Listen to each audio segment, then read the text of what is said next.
तो आज सारे एक प्यारे दोस्त खरीद की थी। अस्सलाम वालेकुम मोहम्मद रमज़ान भाई। वालेकुम सलाम रहमतुल्लाहि व बरकातहू। क्या हाल है? खैरियत है? बिल्कुल रमज़ान भाई ठीक ठाक है। शुक्र है अल्हम्दुलिल्लाह, अल्लाह राज़ी है। अल्लाह तो को सौखा रखे। खरीद कीते से वाले से दी दुआ वास्ते अच्छा सज्जनों को, दोस्तों को, महल्ले को, बालों को खवे सोचा अच्छा सवाब दिन आते। अच्छा कदम फोता है वालिद? एक साल तक 5-6 महीने थी। पहली दफ़ा खरीद करें ना कि हर साल करें ना? मैं हर साल करे ना रहना अल्लाह दुकम ना। अच्छा ये अल्लाह दुकम ना पंजवी खरे थे। पंजवीं खरीद 5 साल दी गन पे को। ना अच्छा सालाना जरा है साडा वो एक साल दा ठीक चुके अच्छा ते दूजी दफा वाला करें। माशाल्लाह हाँ उनमें 5 खरीदा थे चुके। माशाल्लाह, अल्लाह कबूल करे। ये मेरे दोस्तों आए बैठे सारे साथी खरीद खावन देख सकते ए उस्ताद बैठे जरा खरीद पकाई बैठे।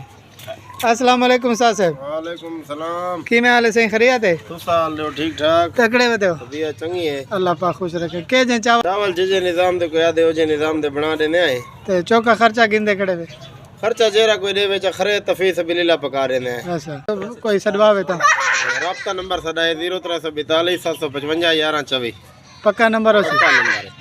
ठीक है सर मेरे दोस्तों जो दे पावे इलाके दे जितने मेरे विवारी वे एक खरीद पकावना चाहे तो कई किस्म का निज़ाम होवे तो शाह साहब ने रब्ता करके अल्हम्दुलिल्लाह सैयद